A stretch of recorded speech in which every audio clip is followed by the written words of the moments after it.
Except chasing the golf balls you missed. How we doing? Good. How was the first day down there? First day at the farm was good. Good to be back at the farm.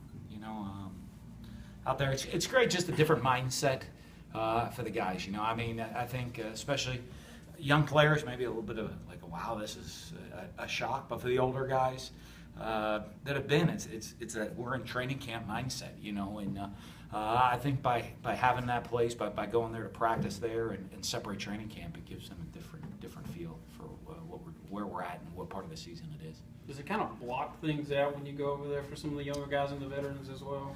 Yeah, I don't know. I think it just changes it up. I think you can get monotonous after a while, and I think the farm's training camp, and so when you get out there, we're not there that long. You're out there for anywhere a week to 10 days. I think the 10 is probably the most we've ever been out there. 6 is probably the least. But when you're there, you're in a training camp mentality, and I think I don't know if it's blocked out.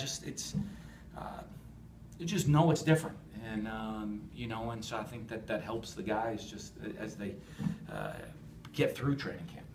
Is it a shock to the system for some of those younger guys when they go out there for the first time? Well, I think it's a shock to their system. Doesn't matter where we are right now. It's been over 100 degrees, I think, every practice with the heat index. So, our practice, we practice at a pretty high tempo. So, I think the younger guys are kind of shell shocked right now, just in existence. Coach, you lost, obviously Chris went to pro early and then Ryan Brown graduated, but kind of overlooked the number of upperclassmen and seniors you got back on the defensive line. Talk about how those guys are kind of leading that group. Well, they do a good job. There's guys that, the one thing I think gets lost is everyone wants to look at just starters. Well, I mean, to me, I'd like to play 22 guys equal reps on defense. So there's guys, whether it be Nelson Adams, John Calvin, A.J. Jefferson, Will Coleman, that have Nick James. These guys have played a lot of football. I'm probably missing even a couple more that have played in a bunch of games for us. So, now for us to continue that rotation, we're going to need some new names and some other guys to step up. But we'd like to make sure we can constantly rotate defensive players. And so we do have some veteran upperclassmen. And you see those guys, they've been around, and they know how to lead, they know how to set the bar high, and they know what the standards and expectations of the program are. So they can make sure the young guys understand where they need to get to. We talked a lot about getting 4 quarterbacks enough reps, but how do you get 6 running backs enough reps in a practice? Yeah, well, I mean, it's hot out, so they're all right rotating right there. So they, I mean, we go 1s, 2s, and 3s. So they each split the reps with different groups right now, and but there's plenty of reps to be had at practice. There's plenty of reps to be had at practice. We when you're going up tempo, the great thing is you can get some extra reps in there, guys. Get a little bit more work in, and I think when it's this hot out too, guys don't notice if they miss. They think they're getting enough. Still way too early to have any separation at all in that quarterback race. Yeah, because we're in installation. So I mean, and everybody's, I mean. You could take a rack where you're out there where you're with a true freshman offensive line receivers, and I mean, 3 of your 6 plays, guys went the wrong way. So you evaluate that for what it's worth. But to me, that won't be. We got to get through installation and start. Once it's all in, who performs well. I know it's kind of looking down the road, but is it possible to even try to implement a game plan with 4 quarterbacks? Would you like to have that narrowed down? For a game? Yeah, for a game. I'm sure anything's possible. I'm never against thinking outside the box. I've never been that way, but I don't. I would love to have it narrowed down. I'd love to have it, sorted. I'd love to have it sorted by game week. I'd rather kind of. It doesn't mean it's going to stay that way, but I'd rather go into game week saying, "Hey, this guy's going to be the starter," and go from there. I know you guys should teach stud and not tackle them to the ground during the scrimmage part, but did things change at all today going full pads? Yeah, well, we do. We don't, not in 11-on-11 situations. We'll teach tackling, right, and we'll teach tackling to the ground in a controlled one-on-one situations. But no, we don't. 11-on, practice. We won't go to the ground until next Thursday. But was there more popping out there today? No, because you know what I mean. I may be more popping today than yesterday. I didn't think we practiced real well yesterday, so I think they let the heat get to them.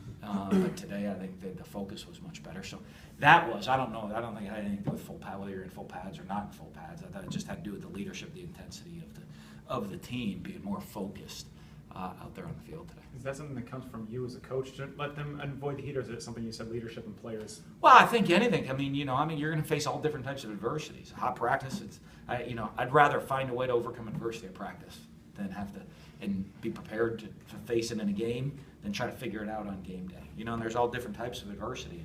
It's fantastic. I mean, it probably doesn't feel good to be out there. I'm hot. I was hot. I mean, you come off. I'm soaked head to toe coming off the field. And those guys are in full pads. But it is kind of when you're hot, you're tired, you're exhausted, can you still be mentally focused to get your job done? And that's something that's really important. And I thought yesterday I don't think we did a good job. We talked about it, we emphasized it, and it comes much better from the leaders because they're the ones setting the tempo. If they let any sort of adversity get to them, well, the young guys are just going to, that's who they're following, so they're just going to go right down that path. So it's the standard that those guys set. We still call it two-a-days, but realistically, you only have 2 of those now. Does the NCAA now, with the reductions in practice, force y'all to be much more efficient in how you practice? I don't know. I think I think everybody's trying to be smarter. I think one of the things, as coaches, we always try to be very, very efficient, and have a reason. I think the NCAA is catching up to the coaches right now, and then looking at that, trying to look at the health reasons and implement rules based on health reasons that coaches kind of already believe. I think you look at things and hey, I'd love to give the guys some more time off during training camp. I can't, just in how the calendar works. They give us so many the things we have to get done, and they give us a small opportunity to get the NCAA does to get it done. Heck of a deal if we could expand it out a little bit for health reasons, because I think people look at it. There's nobody that has the team safety in mind more than myself and our coaching staff. So I want our guys. We treat these players like our sons. We want them to be safe out there on the field, and for them. I also, though, have to have a team that's healthy, ready to go and play a long season. So I think those things combined, the coaches are on it. And I think, a lot of the medical studies and other things that come out, NCAA's doing, coaches are always trying to be ahead of that anyway, of what's best for their team. Talking to Weston Graves in the spring, he seemed really confident, said he was confident. What kind of progression have you seen from him, and just what has he done kind of differently since last year? Well, I think he is. He's a much more confident player. And I think confident in his role on the team. You see it in, I think that makes it easier for him to perform at a high level. I'd say this time last year, sometimes you'd think he's kind of a nervous Nelly a little bit at times out there.